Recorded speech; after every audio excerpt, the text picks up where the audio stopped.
That is how they eliminated Thomas Sankara in Burkina Faso. That is why they want to eliminate Traore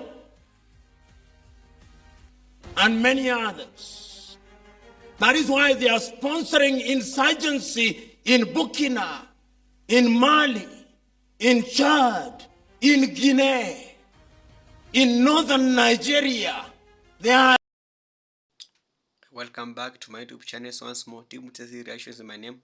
Kindly don't skip this video, just watch until the end, and kindly remember to subscribe to my channel, like, share and comment. Let's watch this video until the end, and then I'll come back with more reaction. Addicted to being ministers, that is not easy to unite us. And the neo-colonial project was alive and well. 1 year later, the Osage for himself had been overthrown. And a little earlier, they had killed Patrice Emery Lumumba in the Democratic Republic of Congo.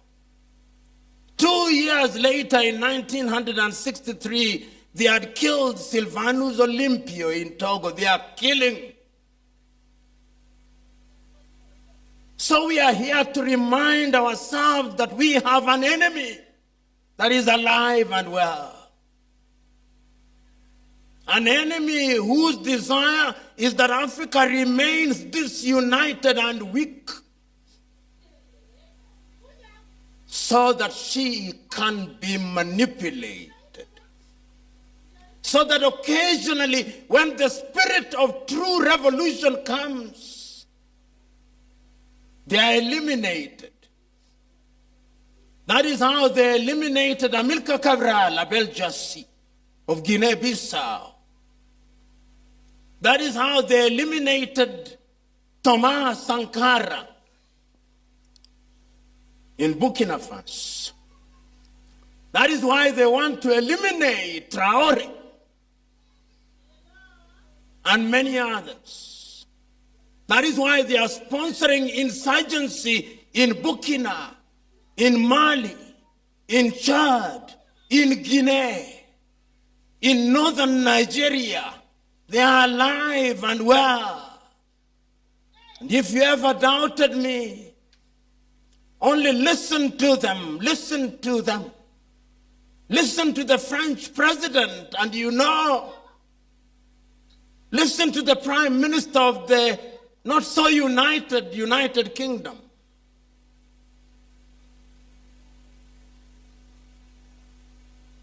Listen to them. So today we are gathered here to remind ourselves that if Africa is to be great, it is you young men and women who must make her great. This is an intergenerational warfare. You cannot afford the luxury of do-nothingism.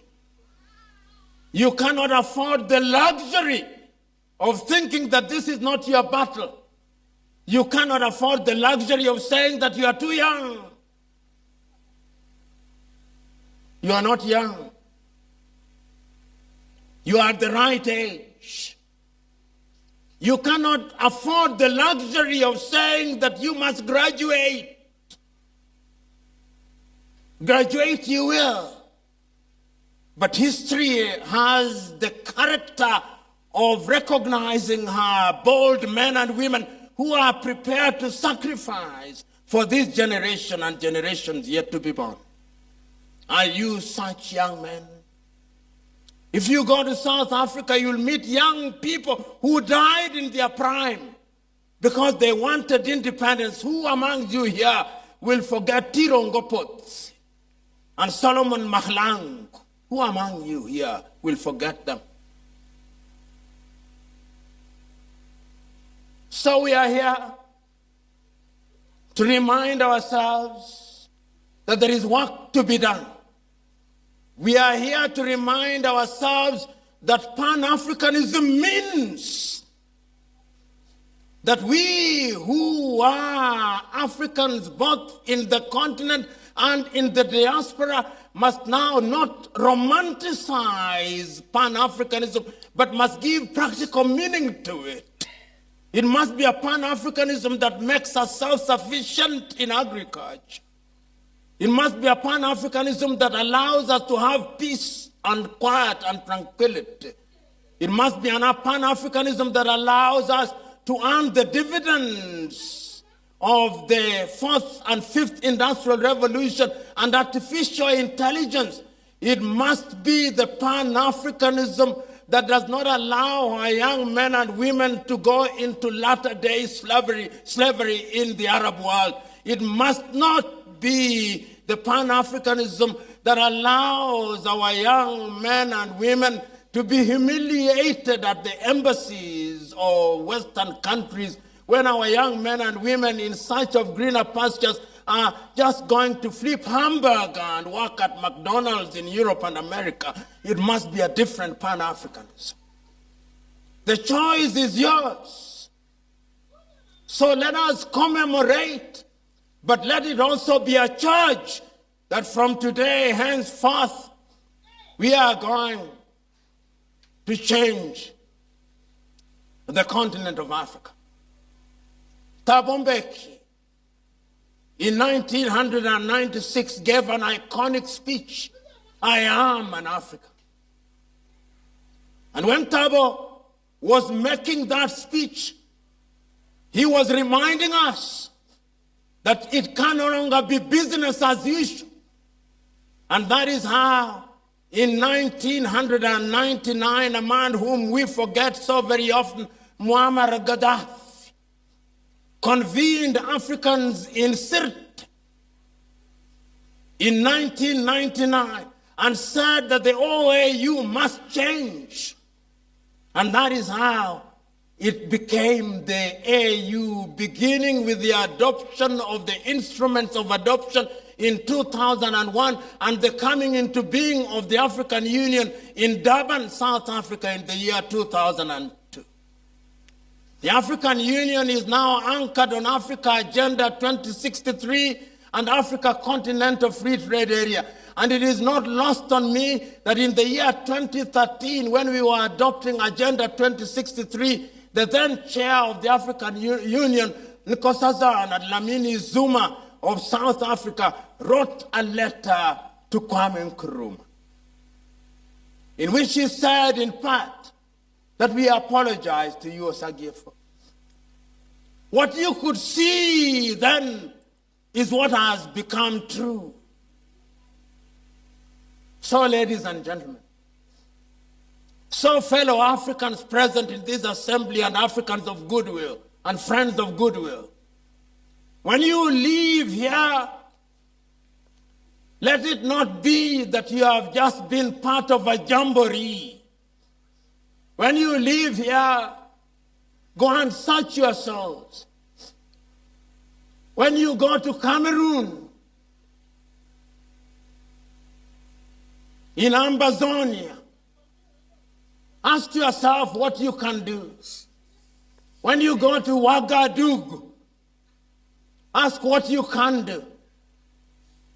When you go to N'Djamena in Chad or Hargeisa in Somaliland, ask what you can do.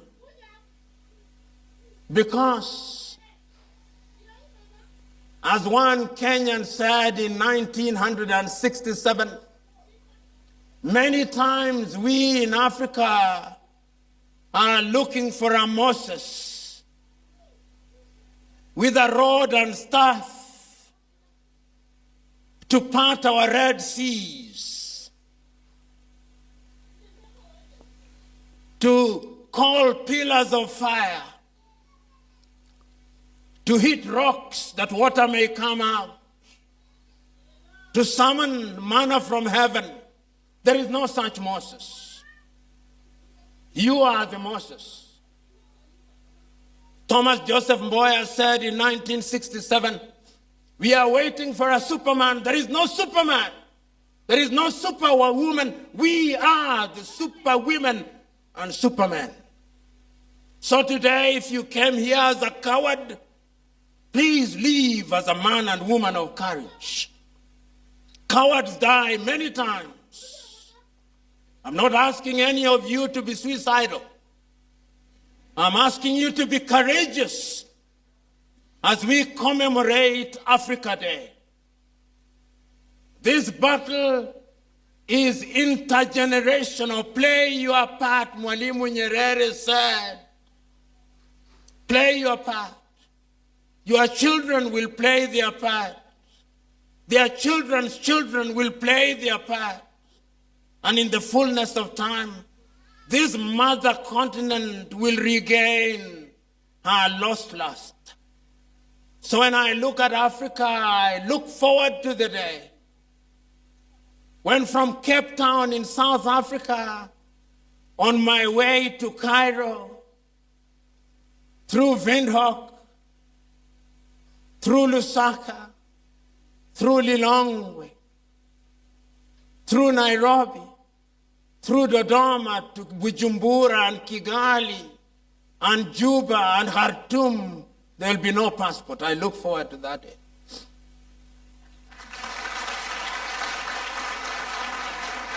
I look forward to the day when I move from West Africa.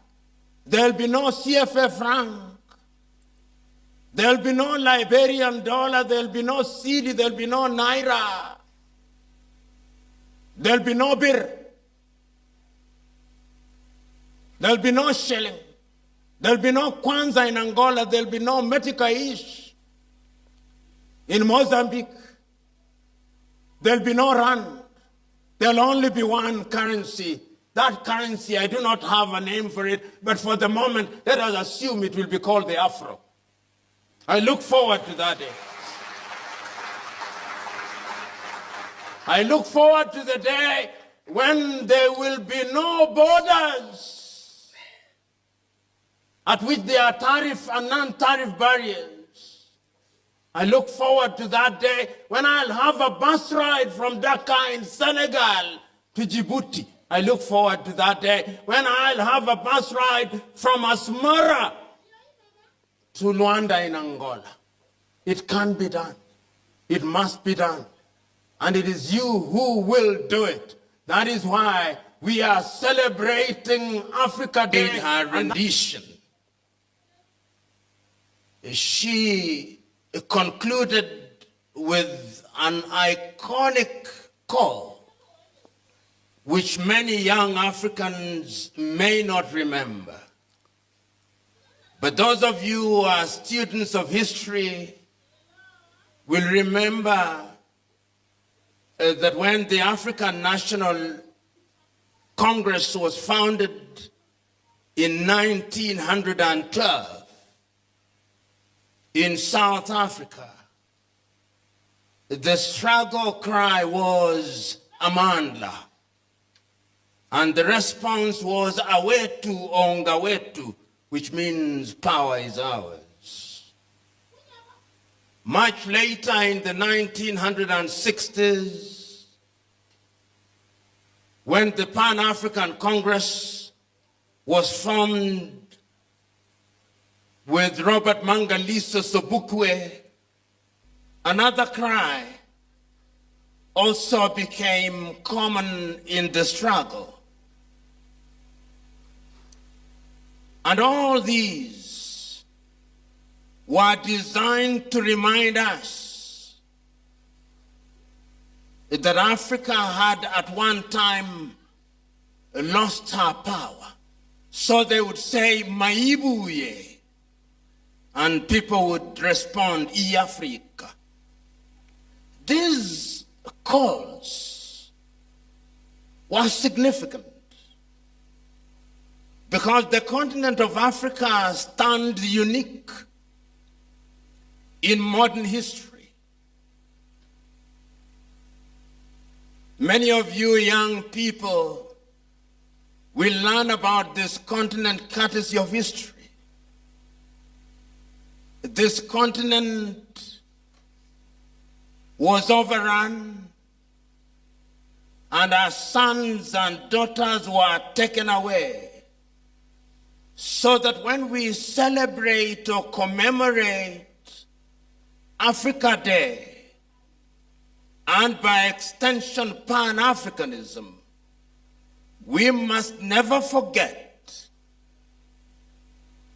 that Africans were taken away of this continent, and today you find them in the diaspora in countries such as Trinidad and Tobago, Antigua and Barbuda, Jamaica, Bahamas, Guadeloupe, Martinique, St. Kitts and Nevis, Cuba, Colombia, and in different parts of the world.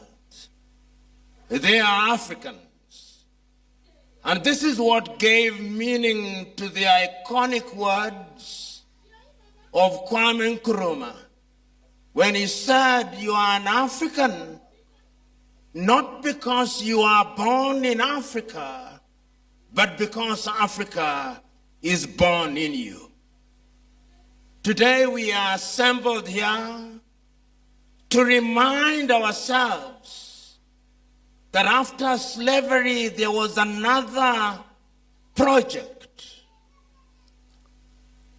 the colonial project. European powers, all of them, in 1884 and 1885, sat down in Berlin, in Federal Republic of Germany, and divided the continent into spheres of influence. The Portuguese were there, and they took their colonies. They took Angola. They took Cabo Verde. They took Guinea-Bissau. They took Mozambique. The French were there. They took Togo. They took Benin. They took Burkina Faso. They took Mali. They took Guinea. The British were there. They took what is now Kenya, Uganda, Zambia, Malawi, which was then Nyasaland, Zimbabwe. They took Somaliland. The Italians were there. They took Libya. They took Somalia. The Germans were there. We should never forget. They took what was then Tanganyika. They took Togo. They took Dahomey. They took what is now Namibia. They were there. The Dutch were there. All of them were there. And Adekeye Adebayo, one of the great African writers, writes a book, The Curse of Berlin, in which he looks at the continent of Africa and looks at her after Berlin and the creation of the countries that we now know, complete with passports,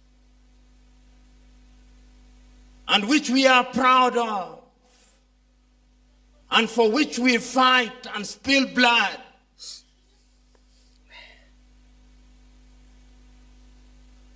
But even during those difficult days, when the continent of Africa was under colonial domination, the desire to regain independence was always alive. When, courtesy of history, you read about Pan-Africanism, you'll meet individuals such as Henry Sylvester Williams of Trinidad and Tobago, who convened the first Pan-African meeting in the year 1900 in London, England. You'll meet individuals such as George Padmore, individuals such as Marcus Mosias Garvey, They were thinking about liberating the continent of Africa not only from the chains of slavery, but colonization. Indeed, it can be argued that aside from Ethiopia, which was never successfully dominated, and Liberia, which became a settlement for freed slaves under the Monroe Doctrine,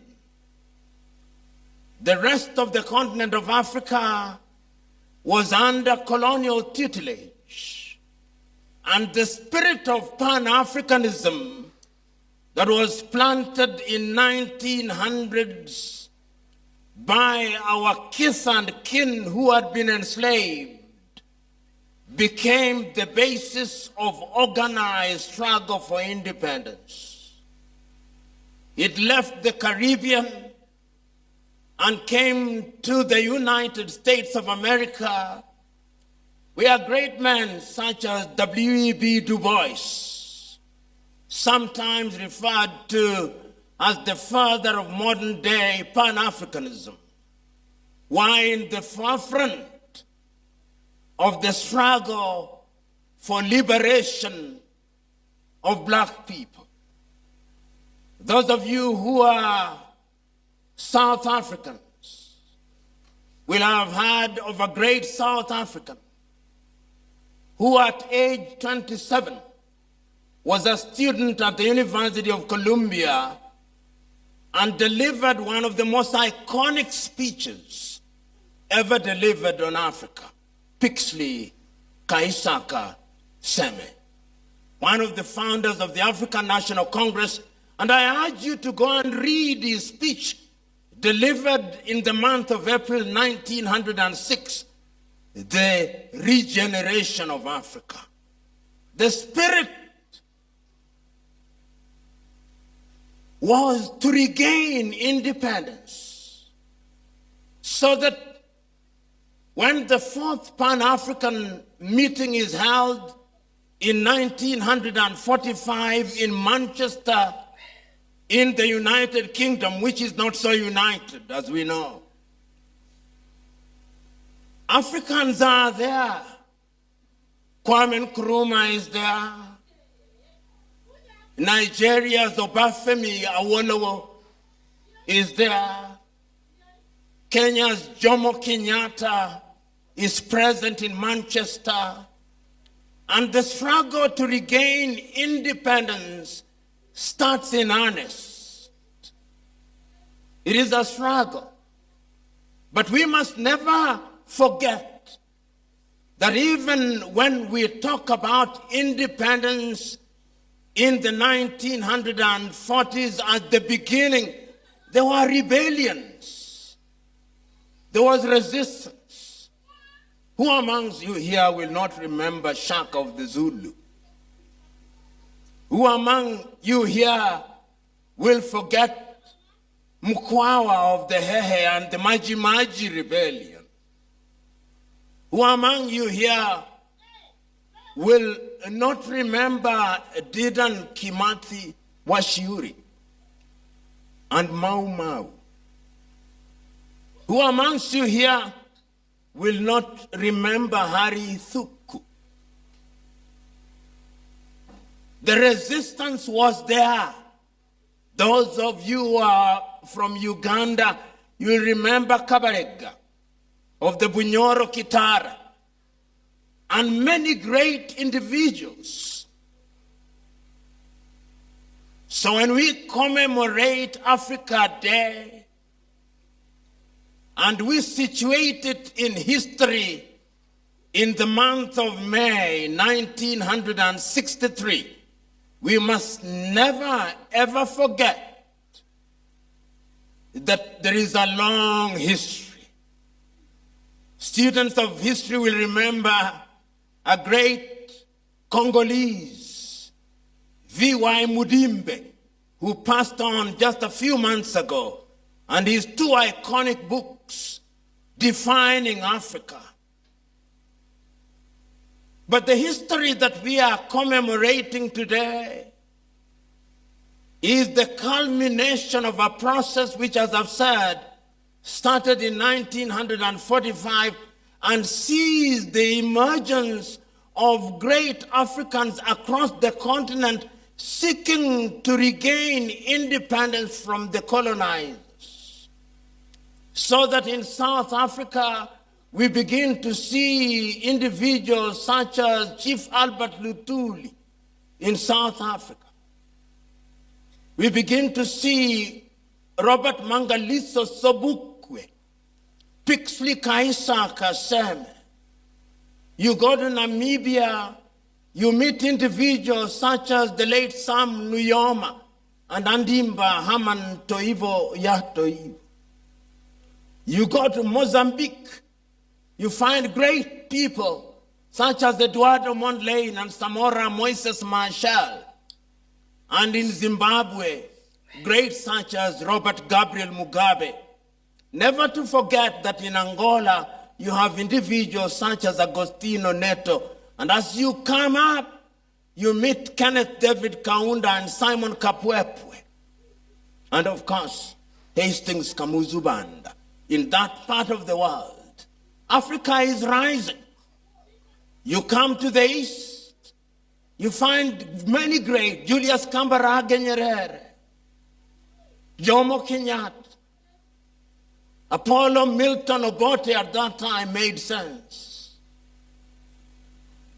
Patrice Emery Lumumba in the Congo.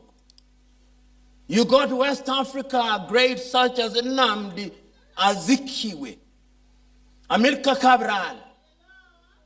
Africa is rising. And when Ghana regains independence in 1957, it is great. Historians will tell you that the first country to regain independence in that sense a little earlier is Sudan in 1956. And others will tell you it is Egypt in 1922. But Ghana's is iconic because it is the first time that a sub-Saharan country is regaining independence. And I want you to listen to the speech delivered by the Osagie for Kwame Nkrumah. He tells his audience on that day that the independence of Ghana means nothing if the rest of Africa is not free.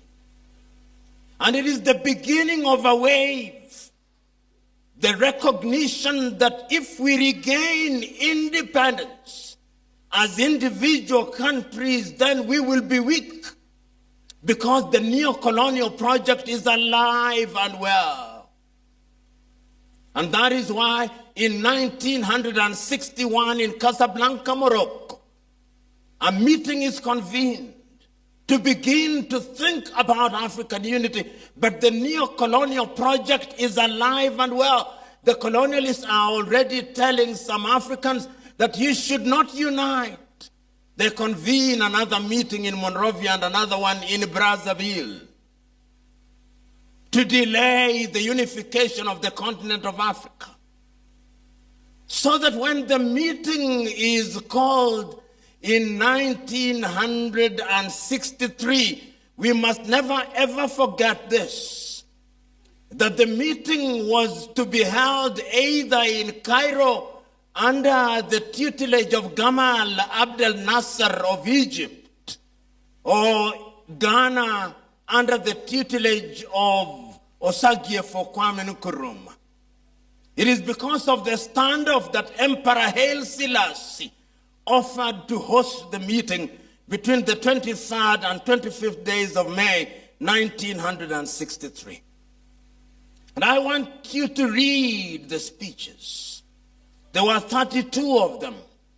There were 32 independent states in Africa in 1963, and they spoke, each one of them speaking sense, even the ones who became senseless a little late. There was something, there was a spirit of unity. I can still when you hear the voices of those who are speaking on that day, David Dacko of Central African Republic say, we are so small that we cannot survive.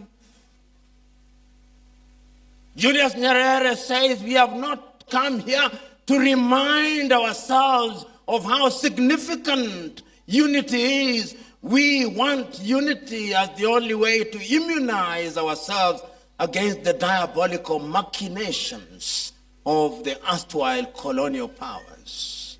All speeches are great. Emperor Haile Selassie, who is the host, reminds everybody that African unity and African identity is important. But the greatest speech is that of Osagyefo, Kwame Nkrumah. Read it. He tells his audience, let us unite now. Let us not leave here without one government. Let us not leave here without one foreign policy. Let us not leave here without one army. Because if we delay, we are going to be divided.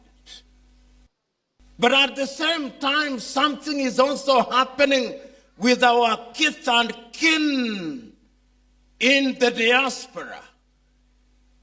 The African Americans, then called the Negroes, are also rising. They want independence. Great individuals such as John Henry Clark are saying it is not enough to say black is beautiful. If black is beautiful and it is not powerful, then it means nothing, John Henry Clark is saying. Martin Luther King Jr. is delivering his iconic speech at the Lincoln Memorial. 250,000 people listening to him, telling the people that he has a dream. Malcolm X is speaking. Sylvester Williams in Trinidad and Tobago. Africans are rising. The spirit is back. People want independence. They want freedom, which had been taken away so very rudely from them. It is Frantz Fanon who says that the process of enslavement and colonization was also a humiliating and dehumanizing process. Nkrumah leaves Addis Ababa disappointed. But 25th day of May becomes Africa Day. We are celebrating it 5 days ahead of time. On the 25th, it will be 62 years since the founding of the OAU, whose contribution must never be downplayed.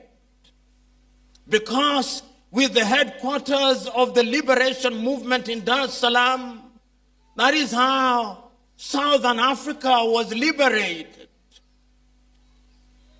It is because of that that we hear iconic voices crying for freedom across the continent of Africa. So we are gathered here this morning to commemorate and to remind ourselves that the work is incomplete. It is incomplete because we are still prisoners of inherited boundaries. It is incomplete because we are still controlled from the metropoles. It is incomplete because, as Kwame Nkrumah used to say, it is easy to liberate ourselves politically. It is easy to liberate ourselves politically, but it's a lot more difficult to liberate ourselves culturally and mentally. So here we are reminding ourselves that we must undergo what our own Ngugi wa Thiong'o calls decolonization of the mind. Remember, when the colonialists came, they told us that everything about us was wrong. They told our women, straighten your hair, bleach your skin, abandon your nails. They told us, and we believed them. They told us that our names were not good. So they told us that when you are a Christian, you must adopt a name which is essentially English or French. But they told us it's Christian. The impact is great and alive and well. They even told us that our languages are bad. That's why I'm addressing you in a foreign tongue. I would have addressed you in Kiswahili. They even described us as Lusophone to mean we speak Portuguese. Francophone to mean we speak French. And Anglophone to mean we speak English, so that Bambara is not good. Ovambo and Ovimbundu are not good. Gekoyo is not good. Amhara is not good. Somalia is not good. Zulu is not good. Those of you who have had the advantage of watching Alex Haley's Roots will see how Kunta Kinte is removed from the village of Jufure in the Gambia, taken to the United States of America, and the first thing that they do is that they beat your name out of you so that you are Grace, you are Genevieve, you are no longer Wanjiro or Atieno or Nekes. That is where we are today, and that is why I say Amandla, and that is why I say Maibuye, Africa. God bless.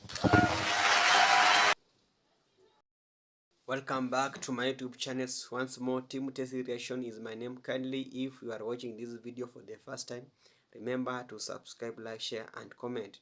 So in today's video is about PLO Lumumba. Hope you have watched a very powerful message from PLO Lumumba, and also a warning to Western countries and also white people. PLO Lumumba is the professor of Africa. He is Pan-Africanism. He is really championing for Africa Union. He is really championing for unity in Africa. He is the one who is now causing Africa to unite. He is calling out Africa to unite so that we can have a lot of innovators in our continent. We have a lot of engineers. We have a lot of doctors in our continent.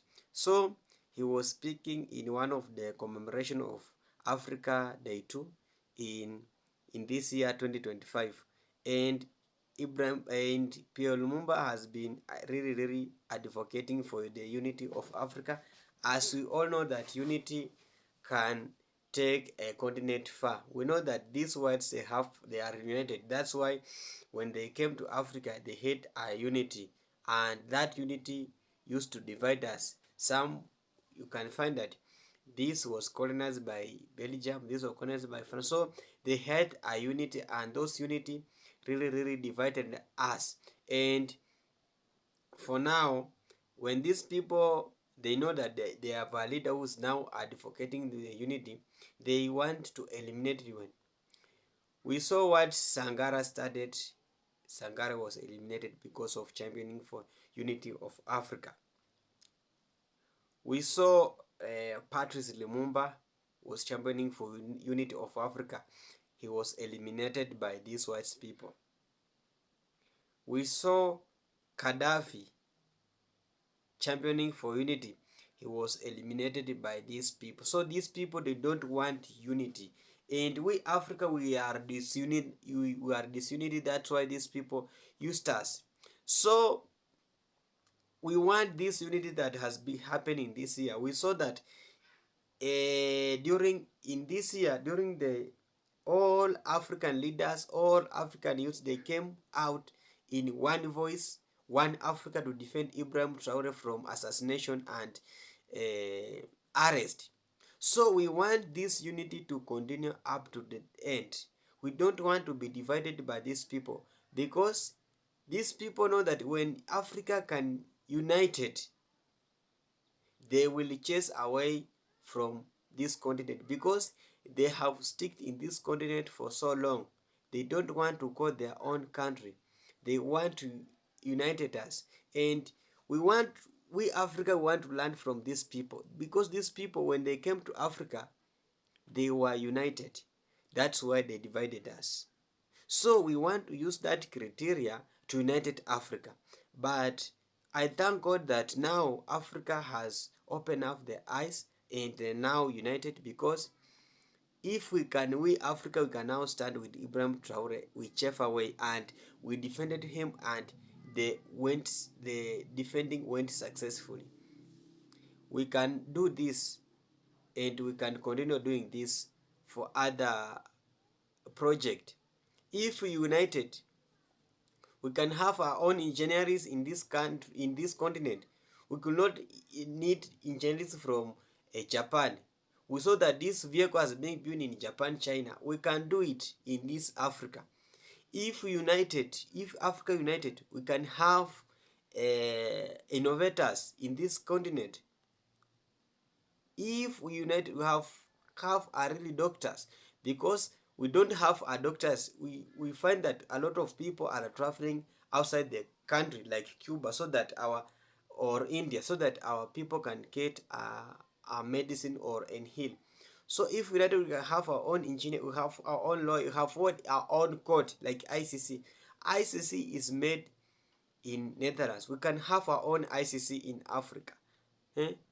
But because of united, so unity is power. So professor has spoken. If I can now start talking each and every in that speech, I can maybe spoil his speech. So if I have watched a very speech when it has really touched about unity, and unity is power, and I can repeat that unity is power. So united, let's continue united and support each and other people. When you find that African is being built somewhere, we must stop, we must support that person. And he has also said that he has sent a warning to this Western to stop bullying we as African, because we African we must be respected. But thank God this generation is a wake up generation, because the generation that killed Sankara was not a wake up generation. This generation is really good.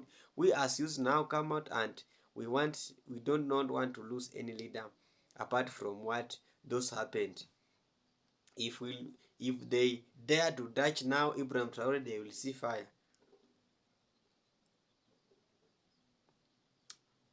Hope have watched a very full clip and me.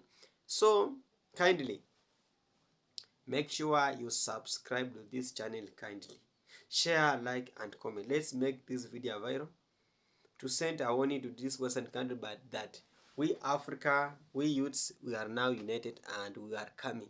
Bye for now.